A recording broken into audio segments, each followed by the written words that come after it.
तनय बल पवन समाना, बुद्धि विवेक विज्ञान विधाना, काछुप साध रहे बलवाना, काछुप साध रहे बलवाना। बेरोजगारी से टूटे ख्वाब, बस इम्तिहानों का इंतजार, भर्ती की देते हैं झूठी आशा, क्रोश युवा में बेहिसाब।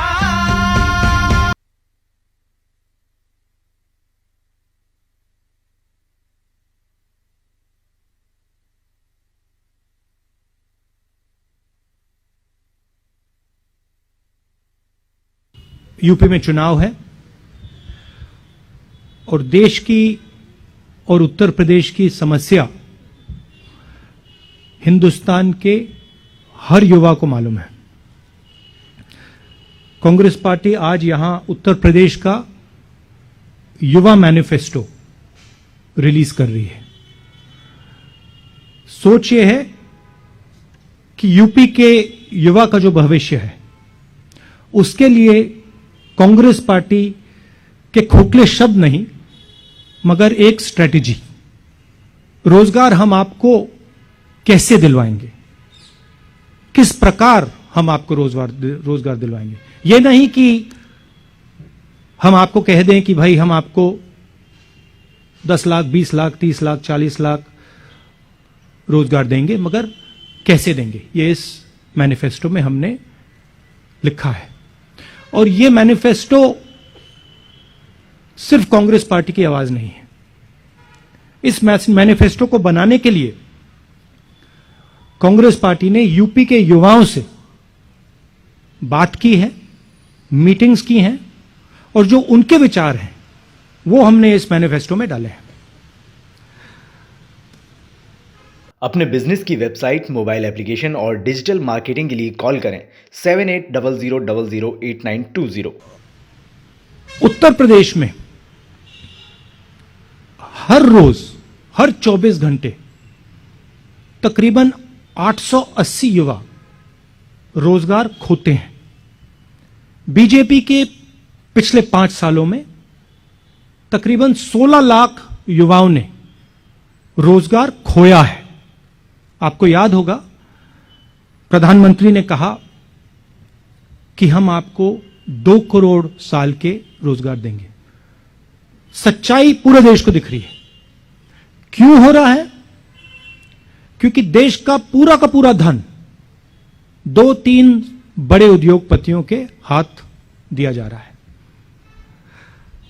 यूपी में चुनाव है और यूपी के युवाओं को एक नए विजन की जरूरत है और कांग्रेस पार्टी, सिर्फ कांग्रेस पार्टी उत्तर प्रदेश को यह विजन दे सकती है। हम नफरत नहीं फैलाते हैं, हम लोगों को जोड़ने का काम करते हैं और जो युवाओं में कॉन्फिडेंस है, जो युवाओं में शक्ति है, उस शक्ति के साथ हम एक नया उत्तर प्रदेश बनाना चाहते हैं। तो ये हमारा लक्ष्य है। जैसे राहुल जी ने कहा, ये जो भर्ती विधान है इसको बनाने के लिए हमारे नेताओं ने, हमारे कार्यकर्ताओं ने उत्तर प्रदेश के जिले में युवाओं से बात की, उनसे समझने की कोशिश की कि आपकी सबसे बड़ी समस्याएं क्या हैं, आपके दुख क्या हैं, किस तरह से हम आपके लिए एक उज्जवल भविष्य बना सकते हैं। उन्हीं चर्चाओं में से निकला हुआ जो सार था, जो मुद्दे थे, वो इस भर्ती विधान में है। इसे भर्ती विधान इसलिए कहलाया गया क्योंकि सबसे बड़ी समस्या भर्ती की ही है उत्तर प्रदेश में। जहां जहां हम गए हैं, जिन नौजवानों से बात की है, उनकी पीड़ा बाहर आई है। उन्होंने, वो दुखी हैं, त्रस्त हैं, क्वालिफाइड हैं, नौकरियां नहीं मिलती, बड़ी बड़ी घोषणाएं होती हैं, रोजगार नहीं दिए जाते। कोई कहता है 25 लाख नौकरियां दिलवाएंगे, कोई कहता है 20 लाख, लेकिन उनको कभी ये नहीं समझाया जाता कि ये कैसे होगा, किस तरह से ये रोजगार आपके लिए बनाए जाएंगे। हमारा ये प्रयास रहा है कि जो नौजवानों की समस्याएं हैं वो सब इसी भर्ती विधान में उनको सुलझाने का एक हमने खाका तैयार किया है।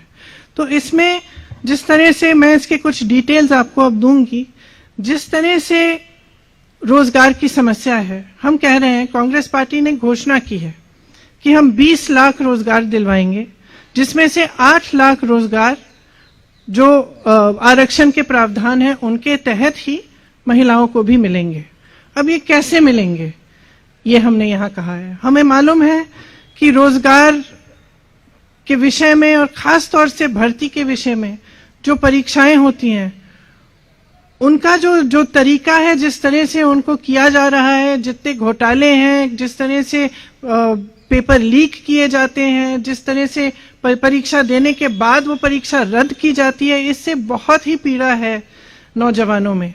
इसीलिए एक पूरा सेक्शन इस भर्ती विधान में हमने डेडिकेट किया है, इसलिए कि किस तरह से ये परीक्षाएं जो हैं इनमें जो समस्याएं आ रही हैं, जो घोटाले होने, इनको दूर हम किस तरह से करेंगे।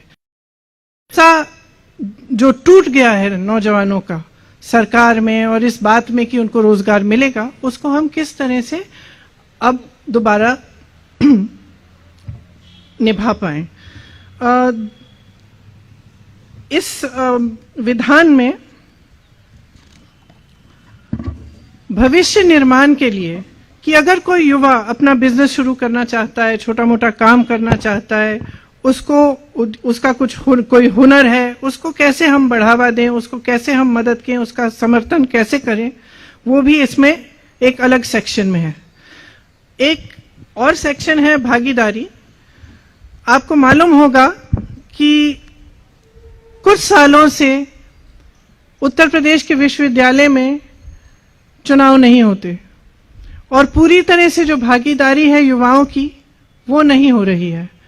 तो इन सब को बातों को एड्रेस करते हुए ये सेक्शन है। और एक आखिरी सेक्शन है जिसमें भलाई की बात की है, जिसमें हमने जो नौजवानों की स्वास्थ्य की समस्याएं हैं और जो रिक्रिएशन की समस्याएं हैं उनको हमने एड्रेस किया है। इनके कुछ डिटेल मैं आपको देना चाह रही हूं। उत्तर प्रदेश में 7 करोड़ युवाओं की आकांक्षाओं का ये दस्तावेज है। इसमें हमने जैसे कहा कि 20 लाख सरकारी नौकरियां आरक्षण प्रावधानों का पालन करते हुए हम दिलवाएंगे। इसमें प्राथमिक विद्यालयों में 1.5 लाख शिक्षकों की भर्ती है, जो खाली हैं, पद खाली हैं, उनको भरा जाएगा। माध्यमिक में 38,000 शिक्षकों के पद खाली हैं, उनको भरा जाएगा। उच्च शिक्षा में 8,000 शिक्षकों के पद खाली हैं, इन्हें भरा जाएगा। डॉक्टरों के 6,000 पद खाली हैं, इनको भरा जाएगा। पुलिस विभाग में 1 लाख पद रिक्त हैं, इन्हें भी भरा जाएगा। 20,000 आंगनवाड़ी कार्यकर्ताओं को और 27,000 आंगनवाड़ी सहायिकाओं को भी यहाँ पे नियुक्त हो सकती हैं, इनके भी पद खाली हैं जो हम भरेंगे। संस्कृत विद्यालयों में 2,000 शिक्षकों की भर्ती कराई जाएगी। रुकी हुई जो भर्तियां हैं, 32,000 फिजिकल एजुकेशन की जो शिक्षक हैं उनकी भर्ती, 4,000 उर्दू के शिक्षक, 12,460 शिक्षक भर्ती जो पूरी नहीं की गई हैं, इन्हें पूरा किया जाएगा। इसके साथ साथ जो 1 प्रोडक्ट 1 डिस्ट्रिक्ट की पॉलिसी है उसको रिलैक्स करके जहां जहां हुनर है, जहां जहां 100 से ज्यादा एक ही इंडस्ट्री की यूनिट्स हैं, वहां पे उसे एक क्लस्टर डिक्लेयर किया जाएगा जिसमें पूरी सुविधाएं और जितने भी साधन संसाधन हैं वो दिए जाएंगे ताकि उनका बढ़ावा हो। इसमें खास तौर से हम युवाओं पे फोकस करेंगे। भर्ती प्रक्रिया में जो भरोसा टूटा है नौजवानों का, उसको एक बार फिर जागरूक करने के लिए जो प्रतियोगी परीक्षाएं हैं उनके फॉर्म भरने की जो फीस है वो कहीं भी नहीं लगेंगे, तो फीस पूरी तरह से माफ होंगी। परीक्षा देने के लिए जब बस ट्रेन से यात्रा करनी पड़ेगी वो भी मुफ्त होगी। एक जॉब कैलेंडर बनाया जाएगा, ये बहुत महत्वपूर्ण चीज है क्योंकि जो जैसे मैंने कहा एक बहुत बड़ी समस्या है कि जब परीक्षाएं देते हैं तो साल भर के लिए रिजल्ट नहीं आता, उसका कट ऑफ चेंज हो जाता है परीक्षा देने के बाद, या फिर पेपर लीक होता है तो पूरी परीक्षा ही रद्द कर दी जाती है। तो इस समस्याओं को इन समस्याओं को सुलझाने के लिए एक जॉब कैलेंडर बनाया जाएगा, जिसमें परीक्षा की तारीख, इंटरव्यू की तारीख, रिजल्ट की तारीख, नियुक्ति की तारीख पहले से दर्ज की जाएगी। देश दुनिया की ताज़ा तरीन खबरों से रूबरू होने के लिए सब्सक्राइब कीजिए आपका अपना चैनल NDTV भारत।